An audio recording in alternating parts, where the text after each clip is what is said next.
I'm Joanne Blay. I'm the Program Officer for Public Events at the Rockefeller Center.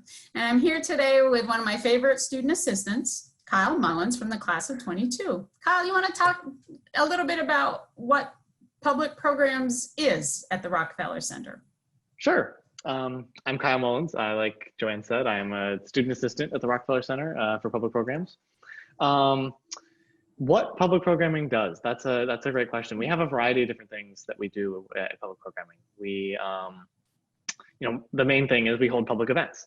We invite speakers to, in pre-pandemic times, come to Dartmouth, and in current times, join a Zoom call to give their perspectives on something, give talks and speeches about what's going on in the world. And that's everybody from anybody in the whole realm of public policy, from policymakers themselves to journalists to activists. We really run the gamut there. And in addition, one of the things I'm excited about is eventually when things return to a little bit more normal, we'll be able to host lunches and dinners again with the speakers. That is always a really fantastic experience. And so as a public programming assistant, I help manage these events, run them virtually and in person once that happens again.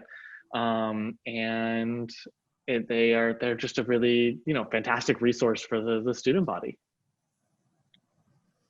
And did I miss anything? Well, one little addition, we also try to get our speakers to visit classrooms in person, and then we are putting together a slate of online programs for the fall, and we are trying to do the same thing where scholars, journalists, policymakers will visit classrooms of appropriate classes. Mm-hmm. And professors are always a huge fan of that. They love to bring in visiting lecturers to give a lesson one class, and because it's so much additional material that can't fit all in one class. So yeah, and I'm glad that you mentioned the student dinners.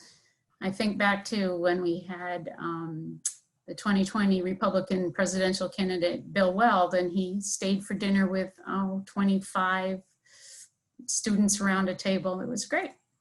I worked that event, and yes. Yeah, he was a fan of campus. He visited 2 or 3 times, I think. Yeah. And that's actually maybe something else we can talk about. If you are a government, if you have an interest in government, New Hampshire is the first in the nation primary state, and we have a lot of candidates come through, not always through the Rockefeller Center itself, but through Dartmouth College. You will get to see every major candidate if you choose to. Absolutely. So Kyle, can you speak a little bit more broadly and talk about what inspires you about public programs? I'm happy to. In addition to working for public programs, I am a journalist for the student newspaper, the Dartmouth. And one of the things that I think kind of overlaps between those two things is getting to ask questions of people in important positions. And so one of the best things about Rockefeller Center Public Programs is that students get to interact with the speakers directly. We get to ask questions. And so that to me is really important, both because you get to hold figures accountable and because you get to engage with the material that you're really interested in.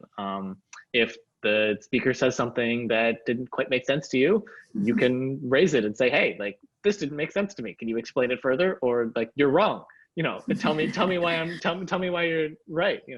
And it's a really rewarding experience. I think it adds a lot to the academic environment at Dartmouth to be able to engage constructively, but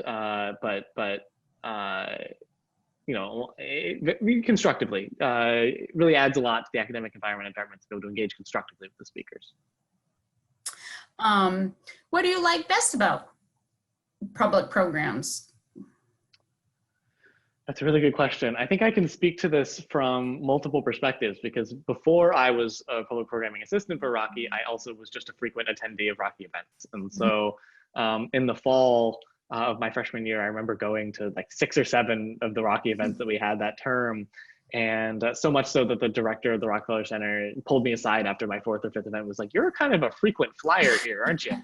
And then I ended up getting a job with public programming. And so I think what is really rewarding for both, in both perspectives, is just the welcoming environment that I find at Rocky. I really think that public programs are totally open. Anyone can come. We had a lot of townies that arrived to the events in addition to students. I think they're called community members, Kyle. Right. We get a lot of community members that arrive at the public programming events.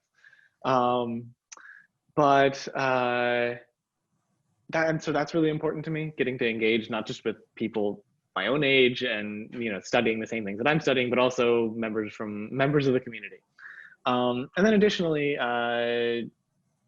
just the Rockefeller Center in general, all of the staff are really, really kind and welcoming and always able to answer questions, and always happy to talk about the events and everything else that's going on, everything else that Rocky has, the student leadership programming and internship funding and everything.